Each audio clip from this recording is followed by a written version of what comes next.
표 부정에 대한 얘기를 막 하고 또 운수위원실 가겠다니까 그럼 운수위원은 어떻게 생각하는지 물어봐라 이렇게 트위터도 하고 그러는데 수개표를 한번 하면 어떠냐 이런 이제 의견들을 많이 강하게 촛불로도 지금 나오고 있는데 어떻게 생각하시나요?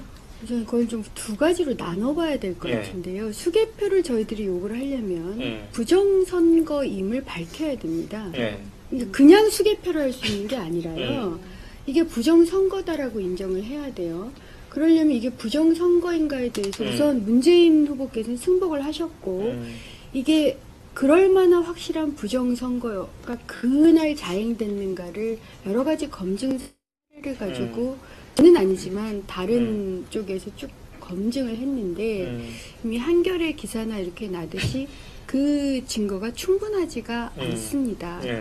그렇기 때문에 이제 수개표상 어려움이 확실히 있습니다. 그럼 그러니까 지금 현재 선거 자체를 선거 결과를 부정해야 되는데 그럴 만한 증거를 제출하신 내용들을 검토를 해봤으나 아직 충분하지 않다는 것으로 제가 전원을 받았고요. 하지만 또 한 측면에서 이 개표를 해서 그것을 개표하고 결과를 발표한 이 방식에 있어서 이 국민들께서 의혹을 가질 만한 부분들은 조금씩은 있겠다. 그래서 그런 개표 시스템 자체를 개선하는 문제는 현재는 필요하다. 그래서 그러저러한 의견들을 저는 당이 좀 더 공식적으로 언급을 해주시는 게 맞다고는 생각합니다. 지금 이제 얘기하는 거는 이제 검표를 얘기하는 것 같습니다. 검표. 그러니까 노무현 대통령 당선 시에 그 한나라당 쪽에서 요구해가지고 그렇죠. 재검표를 이렇게 했죠. 했는데 그때 부정선거라고 해서 재검표를 했었고요.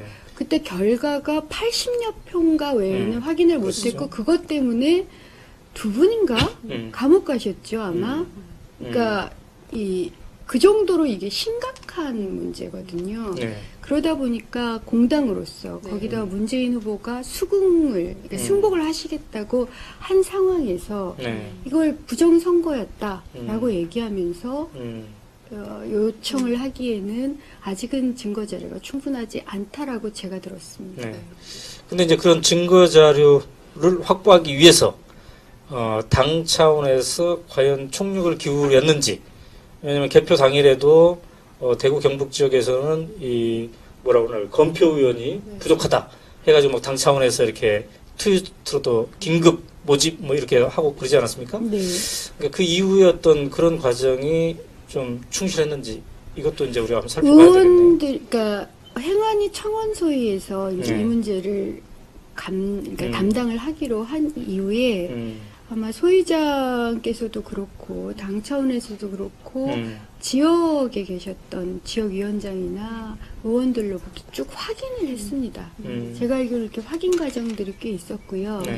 거기서 약간의 의혹이나 좀 이상한 부분들도 있었다고는 합니다만 그것이 부정선거였다라고 할 만한, 그러려면 이번에 특별히 그런 부정선거가 있었다 이런 증거가 포착이 됐어야 됐는데 그런 것이 굉장히 취약했다라고 제가 들었어요. 자, 알겠습니다. 이 부분은 또 이제 다른 의원들한테도 여쭤보도록 하고.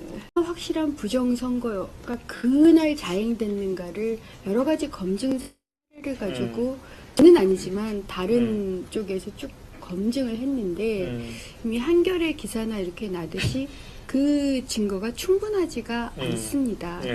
그렇기 때문에 이제 수개표상 어려움이 확실히 있습니다. 그럼 그러니까 지금 현재 선거 자체를 선거 결과를 부정해야 되는데 그럴 만한 증거를 제출하신 내용들을 검토를 해봤으나 아직 충분하지 않다는 것으로 제가 전원을 받았고요. 하지만 또 한 측면에서 표 부정에 대한 얘기를 막 하고 또 운수위원실 가겠다니까 그럼 운수위원은 어떻게 생각하는지 물어봐라 이렇게 트위터도 하고 그러는데 수개표를 한번 하면 어떠냐 이런 이제 의견들을 많이 강하게 촛불로도 지금 나오고 있는데 어떻게 생각하시나요? 우선 그걸 좀 두 가지로 나눠봐야 될 것 같은데요. 수개표를 저희들이 요구를 하려면 부정선거임을 밝혀야 됩니다. 그러니까 그냥 수개표를 할 수 있는 게 아니라요. 이게 부정선거다라고 인정을 해야 돼요. 그러려면 이게 부정선거인가에 대해서 우선 문재인 후보께서는 승복을 하셨고 이게 그럴 만한 이 개표를 해서 그것을 개표하고 결과를 발표한 이 방식에 있어서 이 국민들께서 의혹을 가질 만한 부분들은 조금씩은 있겠다. 그래서 그런 개표 시스템 자체를 개선하는 문제는 현재는 필요하다. 네. 그래서 그러저러한 의견들을 저는 당이 좀 더 공식적으로 언급을 해주시는 게 맞다고는 생각하는데 지금 이제 얘기하는 거는 이제 검표를 얘기하는 것 같습니다. 검표. 그러니까 노무현 대통령 당선 시에 그 한나라당 쪽에서 요구해가지고 그렇죠. 재검표를 당 차원에서 과연 총력을 기울였는지, 왜냐하면 개표 당일에도 대구 경북 지역에서는 이 뭐라고 하나 검표위원이 부족하다 해가지고 막 당 차원에서 이렇게 트위터로도 긴급 모집 뭐 이렇게 하고 그러지 않았습니까? 네. 그러니까 그 이후에 어떤 그런 과정이 좀 충실했는지 이것도 이제 우리가 한번 살펴봐야 되겠네요. 의원들, 그러니까 행안위 청원소위에서 이제 이 문제를 그러니까 담당을 하기로 한 이후에 아마 소위장께서도 그렇고 당 차원에서도 그렇고 지역에 계셨던 지역위원들 했죠. 했는데? 그때 부정선거라고 해서 재검표를 했었고요. 네. 그때 결과가 80여 표인가 외에는 확인을 못했고 그것 때문에 두 분인가 감옥 가셨죠 아마. 그러니까 그 정도로 이게 심각한 문제거든요. 네. 그러다 보니까 공당으로서 거기다 문재인 후보가 수긍을 그러니까 승복을 하시겠다고 한 상황에서 이걸 부정선거였다라고 얘기하면서 요청을 하기에는 아직은 증거 자료가 충분하지 않다라고 제가 들었습니다. 네. 근데 이제 그런 증거 자료를 확보하기 위해서